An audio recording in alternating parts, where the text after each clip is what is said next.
오늘의 말씀의 제목은 자랑하지 말고 감사하자라는 말씀으로 에베소서 2장 1절에서부터 10절의 말씀으로 여러분들과 함께 은혜를 나눌까 합니다. 오늘의 말씀이 주는 주제를 보니까 허물과 죄악의 불순종으로 우리가 죽었지만 하나님의 사랑으로 주님께서 살리신 사람은요, 하나님의 축복을 받았다는 거죠. 그리고 이것은 행위가 아니라 뭐라고 합니까? 오직 믿음으로 구원받은 사람이라는 거예요. 따라서 믿음으로 구원을 받은 사람은 자랑하지 못할 것이니 겸손하게 하나님을 섬기자는 것이 오늘의 말씀의 주제가 됩니다. 오늘의 말씀의 논지를 보니까 죄악의 불순종에서 하나님의 은혜로 구원을 받았으니 자랑하지 말고 감사하자. 그렇게 오늘의 말씀의 논지가 나오고, 첫 번째로 보니까 불순종으로 죽은 사람에 대하여, 그리고 두 번째는 주님께서 살리신 사람에 대하여, 세 번째로는요 믿음의 구원받은 사람을 위하여, 그리고 네 번째로 보니까 자랑하지 못하는 사람에 대한 말씀의 내용으로 여러분들과 함께 말씀을 나눌까 합니다. 여러분, 주님께서 고난의 길을 가신 오늘이 사순절의 네 번째 주일인데, 우리가 오늘은 주님이 우리에게 베풀어 주신 긍휼함에 대해서 한번 생각해 보시는 시간이 되시기를 바랍니다. 주님의 긍휼이 얼마나 큽니까, 여러분? 헬라어로요, 끼리에 엘레이션 레메나라는 말이 있습니다. 우리가 이 옛날에 찬양을 하면서 노래로도 많이 불렀는데, 끼리에 엘레이션 하면서 불렀는데, 이 말씀의 내용이 뭐냐고 하면은 주여 긍휼히 여겨 주소서, 그런 말이에요. 주여 긍휼히 여겨 주소서. 끼리에 엘레이션 레메나, 그렇게 찬양을 많이 불렀습니다. 이 말은요, 헬라 말로서 초대 교회 때부터 지켜온 예배의 신령한 정신을 여기에다 두고 있다는 겁니다. 이 말에는요, 우리는 하나님의 도움이 없이는 살 수가 없으니까 주님, 우리를 긍휼히 여겨주소서 하는 절박한 기도의 내용이 들어있다는 거예요. 주님 없이는 우리가 살 수 없으니까 하나님 긍휼히 여겨주소서. 실제로 성도가 살아가면서 자주 어려움을 당할 때가 있습니다. 그럴 때마다 우리의 입으로 나오는 고백이 뭡니까? 주여 우리를 불쌍히 여겨주소서. 주님 우리를 긍휼히 여겨주소서. 우리가 그렇게 외쳐야 된다는 거죠. 한 이름 없는 시인이 이 제목을 가지고 시를 써놨는데, 여러분, 이 주여 긍휼히 여겨주소서라는 시를 제가 먼저 선창을 할 테니까 여러분들 같이 한번 따라 복창해 보기 바랍니다. 하나님은 나의 마음 깊은 곳에서 언제나 찾아와 계시오니 나의 힘들고 어려운 일 모두 알고 계시네.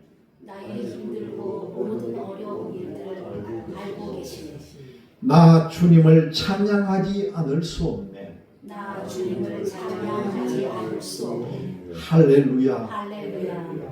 주여 긍휼히 여기소서. 할렐루야. 이름도 성도 없는 시인이 이 시를 이렇게 지어 올려놨습니다.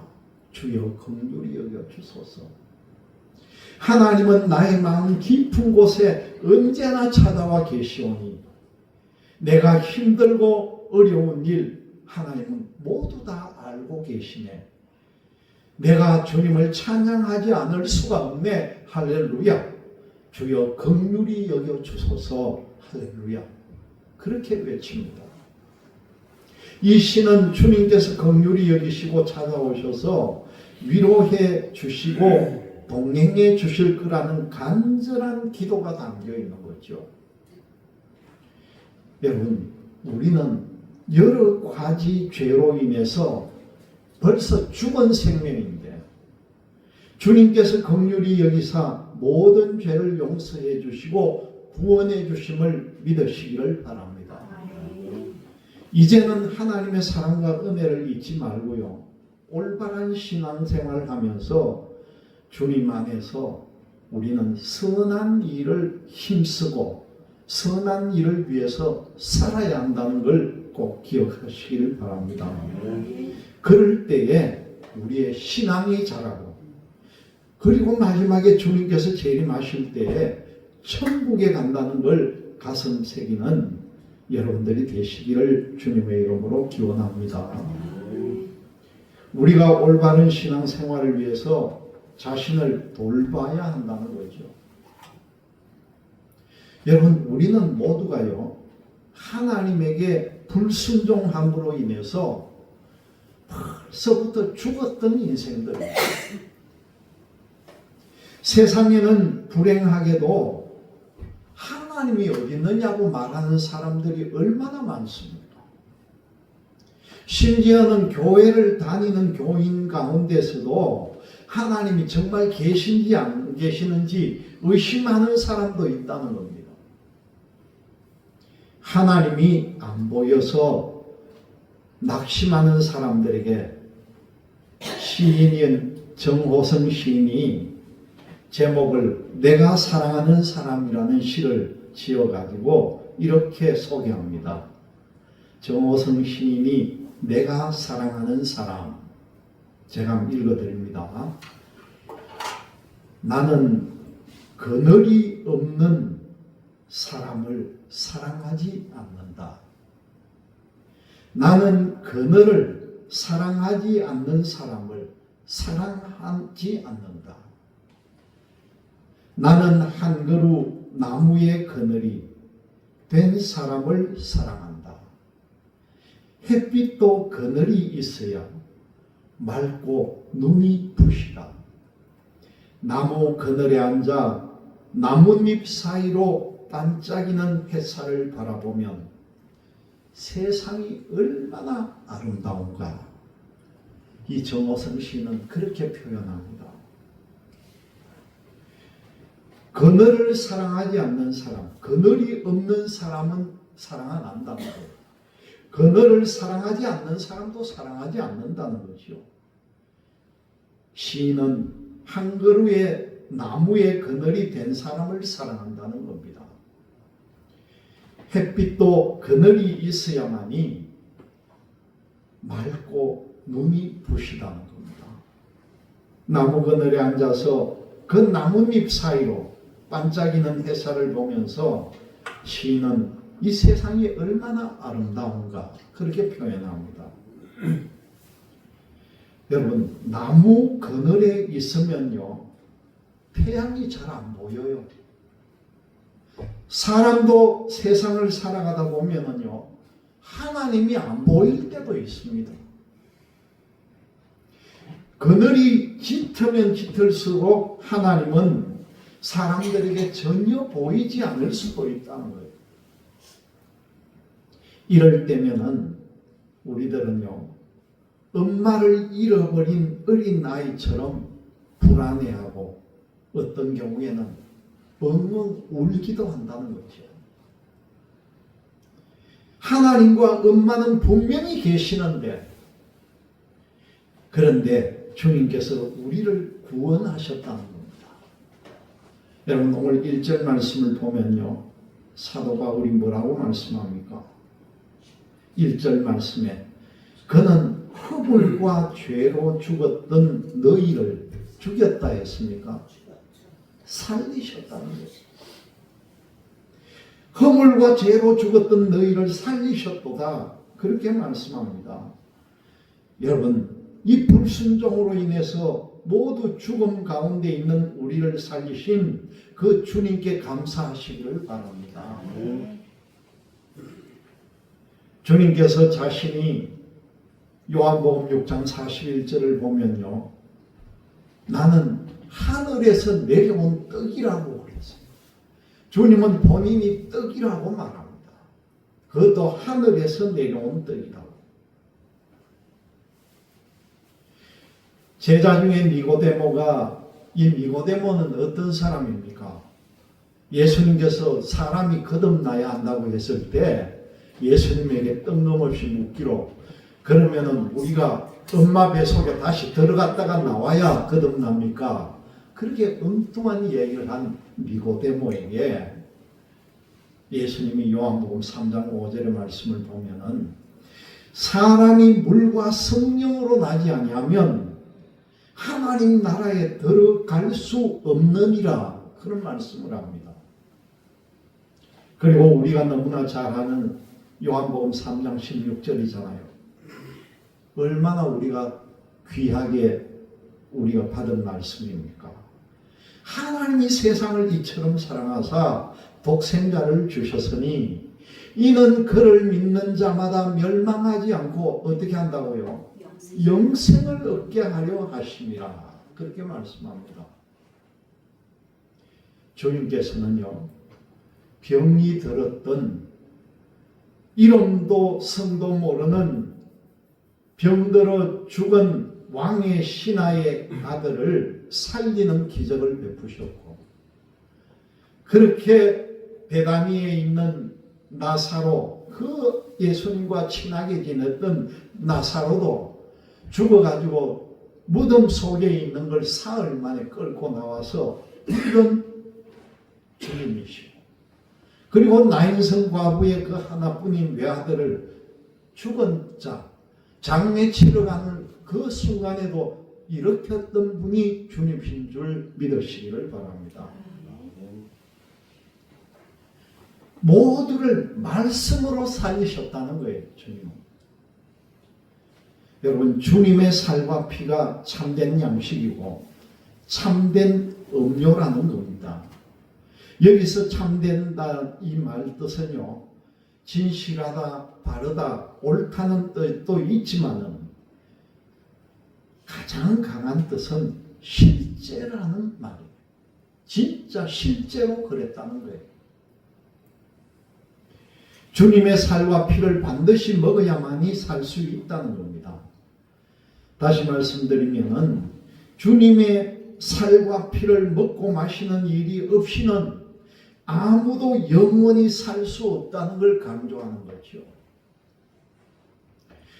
주님의 피를 먹고 살을 먹고 피를 마시는 것 같이 주님의 말씀을 듣고 주님을 내 마음속에 온전히 모시고 살면은 그때 비로소 주님과 내가 하나가 되는 정말 신비스러운 은혜의 자리에 들어가게 된다는 겁니다.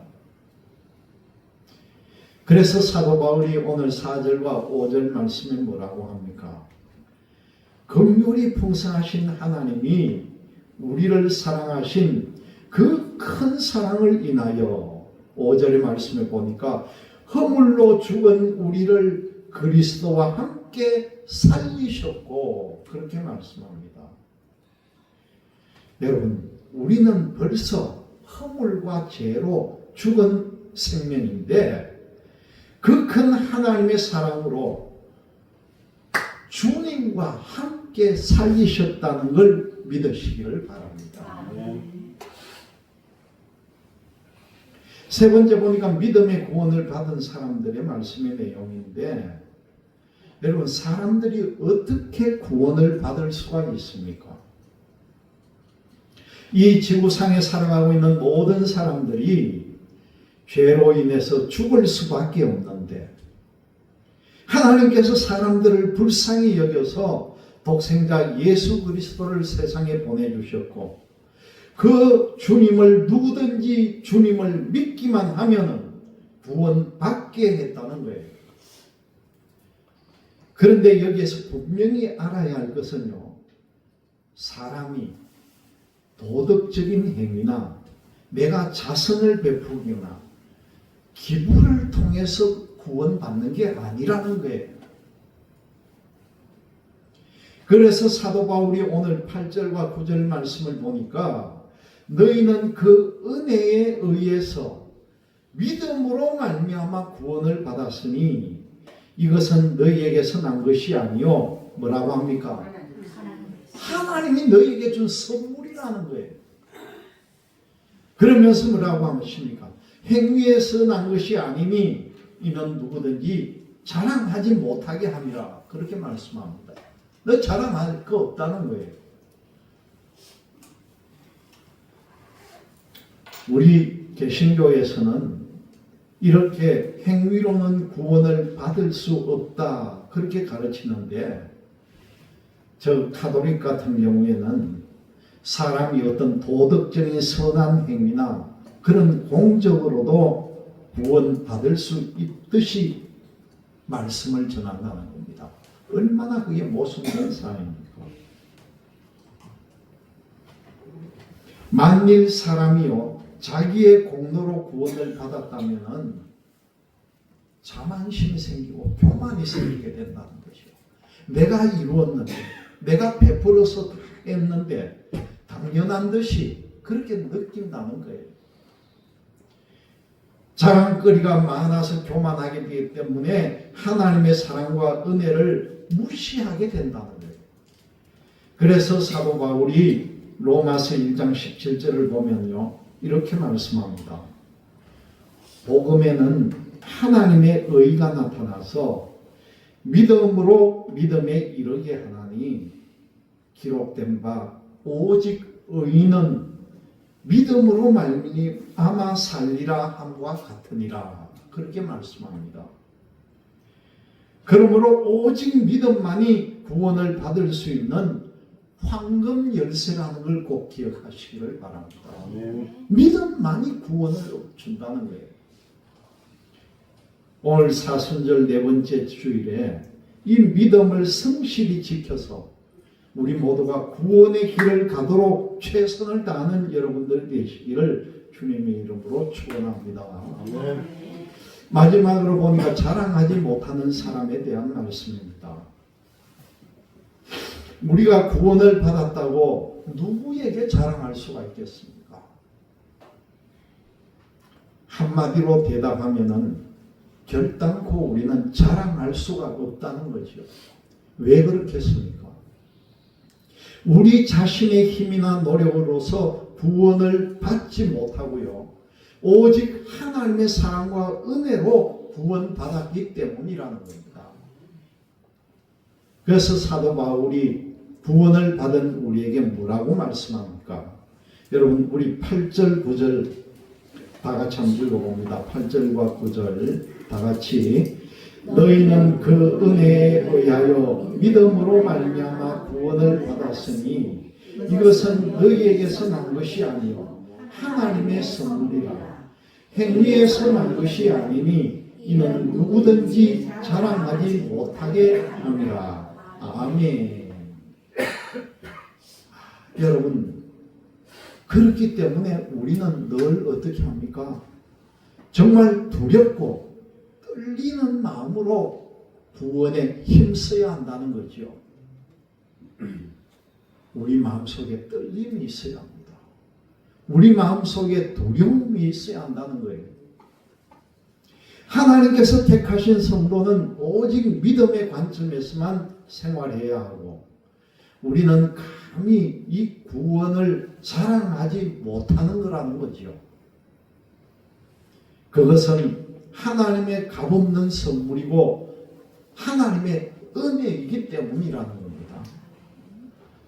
여러분 성도는요 오직 성령으로 거듭난 자기를 부인하는 믿음으로 승리한다는 사실입니다. 그래서 사도 바울이 빌립보서 2장 12절에 이렇게 말씀합니다. 항상 복종하고 두렵고 떨림으로 너희 구원을 이루라. 그렇게 강조합니다. 여러분, 세상에는요, 잘나고 똑똑한 사람도 많고 많이 배워서 지식이 뛰어난 사람도 많고 노력해서 돈을 많이 번 부자가 많아서 그걸 자랑하는 사람들이 많을지라도 중요한 것은 그들이 하나님에게 구원받지 못하면 자랑할 게 전혀 없는 무가치한 삶을 산다는 걸 여러분들이 알아야 합니다. 그렇다면 우리는 어떻게 해야 합니까? 주님을 믿음으로써 우리는 구원받은 하나님의 백성이고 하나님의 은혜 가운데 사는 존재임을 깨닫고 함부로 우리를 자랑하지 말고 오직 겸손하게 모든 것들을 섬기는 자세로 살아가는 이 믿음의 삶을 살아야 될 걸 믿고 우리 모두가 구원받고 천국을 소망하는 여러분 되시기를 주님의 이름으로 기원 드립니다. 아멘. 기도하겠습니다.